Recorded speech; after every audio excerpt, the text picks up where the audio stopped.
profound social and economic impacts of an ageing population will be felt around the globe. The question Nikko asset management research analyst Tim O'Lone is trying to answer is, will economic uncertainty halt the retirement sector's growth? I'm joined now by Tim in the studio. Thanks for being here. Thanks for having me. So Tim, I think it would be sort of helpful if we could start by looking at some of the factors that have driven the sector's growth in recent years. It's had a bit of a strong run. What are those factors as you've seen it? Sure. So when we think about growth in the retirement sector, we think about two things. So firstly, demographic changes, and then secondly, the penetration rate. So demographic changes just speak to the ageing population. So there's about 750,000 retirees in New Zealand today, and by the end of the decade, that number is going to be closer to 1 million. And then when we think about penetration rates, so penetration rates are a measure of acceptance in retirement village living. So they're sitting at about 14% today, and they're getting better and better every year. So drivers of better penetration rates are more acceptance of retirement village living and word of mouth. So current residents are more than happy to recommend to friends and family how great retirement village living is. We look at the quality of the builds that's coming through. So the new retirement villages coming online, it's really, really high spec stuff. So that just helps with penetration rates. And then the kicker for me, when we think about COVID in particular, at the start of COVID, everyone was really concerned about outcomes in retirement villages, but I don't think the sector could have performed better. It was quite remarkable, actually, how well the sector did.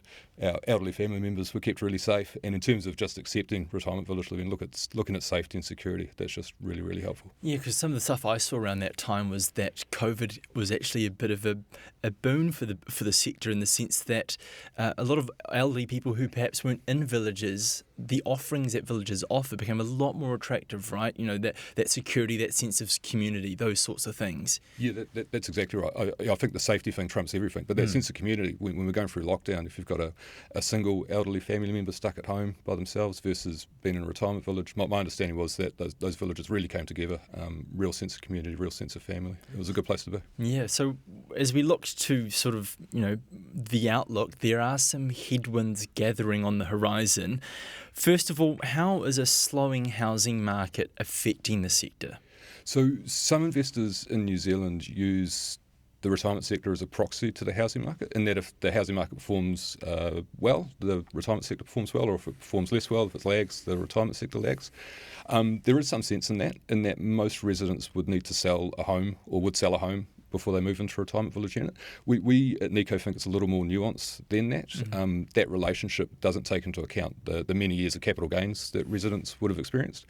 It doesn't take into account other sources of funding that a resident might have to move into a retirement village, and it definitely doesn't take into account the needs-based requirement that people have. Often when you need to go into a retirement village or into aged care, you need to go, and sort of where the housing market is at the time probably isn't as big a factor as one might think. Yeah, it's not necessarily front at mind, sort of what value might get for your house when you really want to actually just move into a village. So look, if we look at some of the factors that have been affecting the housing market, they have been to some degree, rising interest rates and that big demon, inflation. How is that affecting development?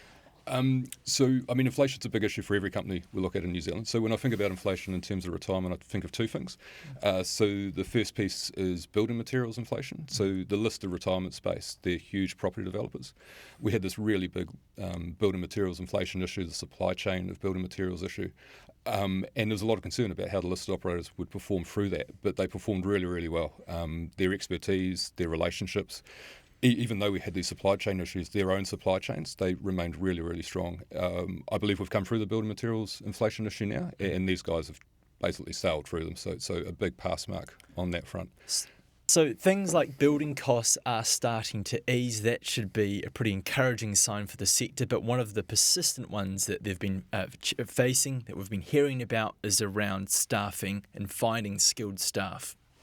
Yeah, that's right. So wage inflation is a big issue, particularly in clinical staff and in nurses. The funding model for aged care often isn't that economical, and it hasn't really kept pace with inflation. And also these operators are competing for staff with district health boards. When we think about the migration settings, particularly for nurses, like those settings could be changed tomorrow if there's the political will to do so. It just doesn't seem like that's on the cards at the moment. And the way this is manifesting itself in the sector is that we're losing aged care beds, primarily in the smaller operators, standalone operators and rural operators. So that's a real issue for those communities. Yeah, just to pick up on that, how are the smaller players in the market sort of equipped to face some of the challenges? Are we sort of maybe seeing sort of two tiers really emerging here between the big big end of town and some of those smaller players? Yeah, I believe we certainly are. So all the issues we've talked about today, I believe that the big operators should be able to navigate. They've got shareholder backing, they've got capital flex. The smaller operators, by and large, the smaller operators are made up of standalones, not-for-profits, charities and religious organisations. They just simply don't have the capital flex or the support to be able to get through some of these issues, and that's why we're seeing those closures, particularly in small and rural communities. Look, there has been a bit of noise this year from consumer and retirement resident groups about the laws governing the sector, calls for an inquiry. Just how big a concern is sort of regulatory risk at the moment? Regulatory risk is always there. There's been a lot of noise made in a lot of areas. I think the one area where this may be valid is around buybacks. So buybacks are that when a retirement village resident exits a retirement village, how long it takes for that resident or the estate of that resident to receive the money for that. And we do see those issues pop up every now and then, but again, it's in the smaller players. The larger players, they're very, very good at reselling their village units. They typically don't have a very long period of buyback. And if they do, they've got the capital and the balance sheet to be able to support residents and be able to make those payments themselves. So should regulation come along and enforce mandatory buybacks, I believe it's the smaller players that will be impacted the most. All right, so look, there's a variety of challenges that the sector is facing. What does this mean in terms of its outlook, particularly with regard to valuations? Well, so we've talked about some headwinds to the sector, house prices, inflation and interest rates, and I believe they're largely priced in at the moment.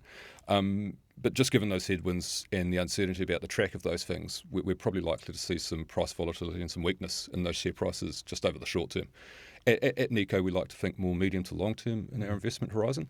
So when we think about those drivers like demographic changes and penetration rates and just the quality build and the build rate and the pipeline that these companies have, once we get through these short term economic and market uncertainties, to me this is the one sector that stands out as providing real structural growth. And once we do get through those uncertainties, I believe the market will begin to appreciate that again.